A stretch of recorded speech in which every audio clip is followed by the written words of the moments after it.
हम लोग आज एक बहुत ही महत्वपूर्ण टॉपिक डिस्कस करने जा रहे हैं, किंगडम फंजाई। देखिए, जो हम स्पेशली केवल एनसीईआरटी वाली चीज़ों को ही डिस्कस करेंगे। किंगडम फंजाई में जो फर्स्ट पॉइंट है वो क्या है कि unique kingdom of heterotrophic organism, यानी जो फंगस होती है वह हेट्रोट्रॉफिक है। हेट्रोट्रॉफिक का मतलब कि जो अपना फूड नहीं बना पाए और अपने फूड के लिए दूसरे ऑर्गेनिक पे डिपेंड रहे। तो फंगस जो होती है वो हेट्रोट्रॉफिक है, अपने फूड के लिए दूसरे ऑर्गेनिक पे डिपेंड रहती है। क्यों? क्योंकि फंगस जो होती है वो कैसी होती है? एक्लोरोफिलस। एक्लोरोफिलस यानी कि, या ऐसे सिंपली कह दीजिए कि इसमें क्लोरोफिल एब्सेंट होता है। क्लोरोफिल एब्सेंट होता है। फंगस में क्लोरोफिल नहीं होता है, इसीलिए वो फोटोसिंथेसिस नहीं कर सकती, अपना फूड नहीं बना सकती है। And for their food they depend on other organic. वो दूसरे अपने फूड के लिए दूसरे ऑर्गेनिक पर डिपेंड रहती है। सेकेंड थिंग इज दैट कि there are certain examples of fungus. जैसे आपने अगर अपने टिफिन में पराठा छोड़ दिए या रोटी छोड़ दिए तो 2-3 दिन के बाद उस ब्रेड के ऊपर या रॉटन फ्रूट के ऊपर फल सड़ा हुआ है तो उसके ऊपर आप व्हाइट कॉटनी मास, सफेद रुई जैसा चीज ग्रो करता हुआ दिखेंगे। वो क्या है कि ब्रेड, वो एक फंगस होती है जिसे क्या कहते हैं? राइजोपस, जिसे हम ब्रेड मोल्ड भी कहते हैं। This rhizopus is known as what? Bread mould. Bread mould, या इसको हम ब्लैक मोल्ड भी कहते हैं। ब्रेड मोल्ड या ब्लैक मोल्ड। और इस चीज को आपने क्लास 10th में भी पढ़ा हुआ होगा कि जब हम इस तरीके का डायग्राम बनाते हैं, कि इस तरीके से जो डायग्राम बनाए हैं हम लोग, कि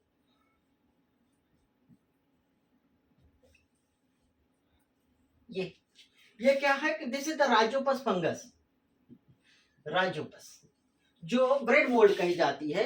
अगर ब्रेड को छोड़ दिया, आपने ब्रेड को छोड़ दिया तो उस पर ग्रो कर जाती है। और ये इसके क्या होते हैं कि स्पोरेंजिया, और इस स्पोरेंजिया में क्या बनते हैं? ढेर सारे स्पोर। ये क्या है कि एक फंगस है, सैप्रोफिटिक फंगस। जो सैप्रोफिटिक का मतलब कि जो dead and decaying organic matter पे ग्रो करती है। फर्स्ट एग्जांपल कि मॉइस्ट ब्रेड एंड रॉटन फ्रूट पे जो फंगस ग्रो करती है वो सफेद रुई जैसा, वो क्या है? राइजोपस। पूरा नाम है, साइंटिफिक नेम राइजोपस स्टोलोनिफर। तो ये राइजोपस ब्रेड मोल्ड है। इस तरीके का डायग्राम क्लास 10th में भी आपने बनाया होगा। और next example is the mushroom. Mushroom हम लोग खाते हैं, मशरूम की सब्जी बनती है और ये एडिबल फंगस है। मशरूम क्या है? एक एडिबल फंगस, खाने योग्य फंगस होती है जिसे हम लोग खाते हैं। जैसे ये है क्या कि ये मशरूम है, दिस इज द मशरूम। और इस मशरूम की हम लोग खाते हैं, एडिबल फंगस होती है। लेकिन next example is the toadstool. Toadstool is just like the mushroom. वो मशरूम जैसी ही होती है लेकिन वो टॉक्सिक होती है और वो एडिबल नहीं होती है, लेकिन स्ट्रक्चर लगभग उसी तरीके से होती है। ये मशरूम है जिसको हम लोग खाते हैं, वो एक्चुअली क्या है अभी हम लोग जब फंगस में रिप्रोडक्शन डिस्कस करेंगे at that time we will discuss कि ये जो फंगस मशरूम की हम लोग खाते हैं वो एक्चुअली क्या होती है? फंगस की फ्रूटिंग बॉडी है। Fruiting body. फ्रूटिंग बॉडी बहुत ही इंपॉर्टेंट है फंगस में। फ्रूटिंग बॉडी जैसे ये भी क्या है? एक तरीके से फ्रूटिंग बॉडी है जिसमें क्या बनते हैं? स्पोर। फंगस की वह स्ट्रक्चर जिसमें स्पोर बनते हैं उसी को क्या कहा जाता है? Fruiting body. और इस एग्जांपल मशरूम में जो एडिबल पार्ट है वो क्या है कि उसका फ्रूटिंग बॉडी ही हम खाते हैं। उसके जो हाइफा होते हैं, मेन बॉडी होती है, वो मिट्टी के अंदर रहती है और उससे ये फ्रूटिंग बॉडी बनती है जिसमें ढेर सारे स्पोर बनते हैं। तो स्पोर नई फंगस बनाती है। इसी तरीके से टोड स्टूल भी होती है। Next is the yeast. Yeast देखिए क्या है? एक fungus, generally mostly fungus, most of fungus, all the fungus are multicellular, लेकिन ईस्ट एक यूनिसेलुलर फंगस होती है। और इससे क्या बनाई जाती है? ब्रेड। इससे और क्या बनाई जाती है? बियर, एल्कोहलिक ड्रिंक्स बनाए जाते हैं।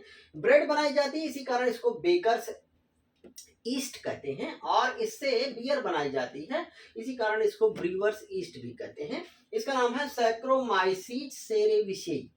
तो सैक्रोमाइसीज ईस्ट एक यूनिसेलुलर फंगस है जिससे ब्रेड बनाई जाती है या बियर बनाई जाती है। ये भी हम आगे देखेंगे, ईस्ट को 10th में भी हम बच्चे पढ़ते हैं। और फंगस से एक और इम्पॉर्टेंट चीज हमें मिलती है, दैट इज एंटीबायोटिक्स। जैसे हम सभी जानते हैं कि जैसे पेनिसिलिन है, तो पेनिसिलिन एक एंटीबायोटिक है, एक केमिकल है जो इस फंगस पेनिसिलियम नोटेटम से सबसे पहले, हम जानते हैं पेनिसिलियम नोटेटम से 1928 में एक साइंटिस्ट थे जिसका नाम था अलेक्जेंडर फ्लेमिंग। अलेक्जेंडर फ्लेमिंग ने सबसे पहले एंटीबायोटिक को डिस्कवर किया था इन 1928 में। पेनिसिलियम नोटेटम फंगस से ये पेनिसिलिन नामक एंटीबायोटिक डिराइव किया गया था। और ये जो पेनिसिलिन होती है, एंटीबायोटिक होती है, वो क्या करती है कि ढेर सारे हार्मफुल माइक्रो ऑर्गेनिज्म को, बैक्टीरिया को, फंगस को मारने का काम करती है। तो एक्चुअली फंगस से एंटीबायोटिक भी डिराइव किया जाता है, प्राप्त किया जाता है। और एंटीबायोटिक क्या है, जैसे मैंने कहा कि एक केमिकल है जो कि हार्मफुल माइक्रो ऑर्गेनिज्म को, सूक्ष्म जीवों को मारने का कार्य करती है।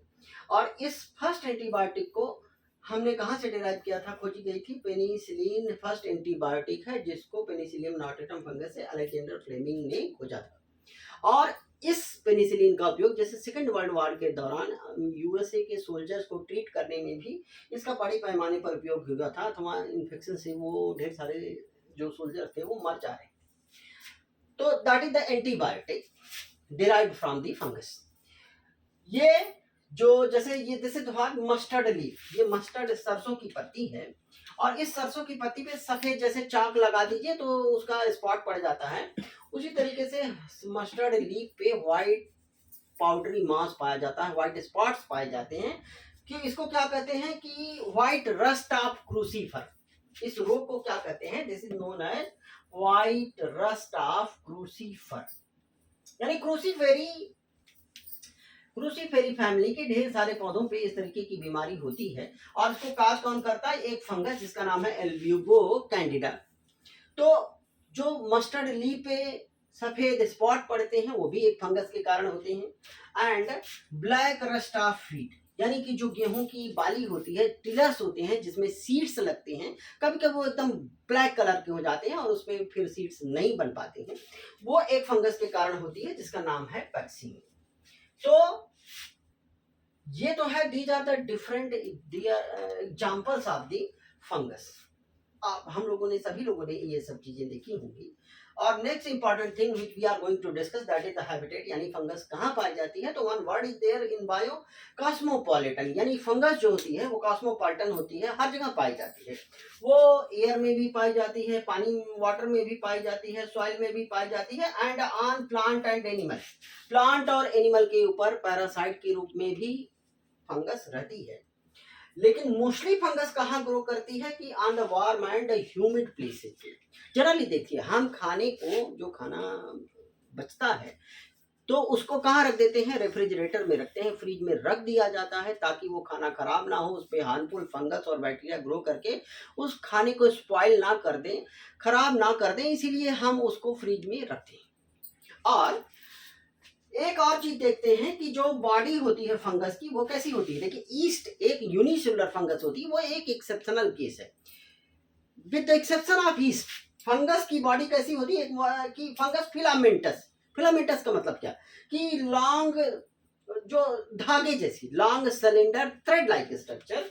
तो जो फंगस की बॉडी होती है कैसी होती है, long cylinder thread like structure. जैसे ये है कि लंबा सा पतला धागे जैसी स्ट्रक्चर होती है, जिसे हम क्या कहते हैं, इस लंबे पतले धागे को क्या कहते हैं, हाइफा। प्लूरल क्या है, हाइफी। इसी का प्लूरल हम क्या कहेंगे कि हाइफी, इसी के प्लूरल को हाइफी कहेंगे। और अगर ये ढेर सारे लंबे पतले धागे आपस में क्या बनाते हैं कि they are forming the network like structure, तो दिस नेटवर्क ऑफ हाइफी को क्या कहा जाता है, इसी को कहते हैं माइसीलियम। इसको क्या कहते हैं, माइसीलियम। तो फंगस की बॉडी लंबे पतले धागे जैसी होती है, हाइफा, प्लूरल हाइफी, और network of hyphae is known as what, mycelium. तो फंगस की जो बॉडी होती है वो इस तरीके से थ्रेड लाइक स्ट्रक्चर से बनती है। हाइफा फंगस में दो प्रकार के होते हैं, there are two type of hypha. एक जो होती है कि उस फंगस में जैसे long continuous tube like structure, जैसे लंबी सी ट्यूब हो, या एक बड़ा सा हॉल बनवा दीजिए और उस हॉल में साइटोप्लाज्म और न्यूक्लियस रहे, मल्टी न्यूक्लिएटेड साइटोप्लाज्म। ये क्या है, हम कहते हैं, हम यहाँ पे कह रहे हैं this is what multi nucleated cytoplasm, multi nucleated cytoplasm, यानी ढेर सारे इसमें न्यूक्लियस हैं और इसमें साइटोप्लाज्म भरा हुआ है, एक लंबी सी ट्यूब जैसा है और उसमें कोई पार्टीशन नहीं है, क्रॉस वॉल नहीं है, सेप्टा नहीं है। तो ऐसे हाइफा को क्या कहते हैं, सिनोसिटिक, जो अनेक अनेक केंद्रक उसमें न्यूक्लियस रहते हैं। And next one is the septate, यानी उसमें क्रॉस वॉल रहती है, जैसे एक बड़ा सा हॉल बनवाइए, क्रॉस बीच में पार्टीशन ना हो तो वो सिनोसिटिक है। और अगर उसमें आप पार्टीशन कर दीजिए 10 कमरों में तो that is what septate hypha. तो फंगस का जो हाइफा होता है, फंगस की जो जिस बॉडी से बनती है वो हाइफा है। हाइफा दो प्रकार के होते हैं, सिनोसिटिक एंड सेप्टेट। सिनोसिटिक में क्रॉस वॉल नहीं होती है, long continuous tube like structure with the multi nucleated cytoplasm, वो सिनोसिटिक है। और सेप्टेट क्रॉस वॉल्स होती है और सब में nucleus is present, one nucleus is present. तो this is the body organisation in fungus, यानी कि फंगस की बॉडी किस तरीके से बनी होती है। तो इसके नेक्स्ट पार्ट में वी विल डिस्कस द, चूंकि रिप्रोडक्शन थोड़ा और बड़ा हो जाएगा, तो in the next part we will discuss the reproduction in fungi. There are so many diagrams in the reproduction. आप इस पार्ट को देखे ही हैं, अगले पार्ट को जरूर देखिए ताकि आपको बेहतर तरीके से समझ में आए कि फंगस में रिप्रोडक्शन कैसे होता है।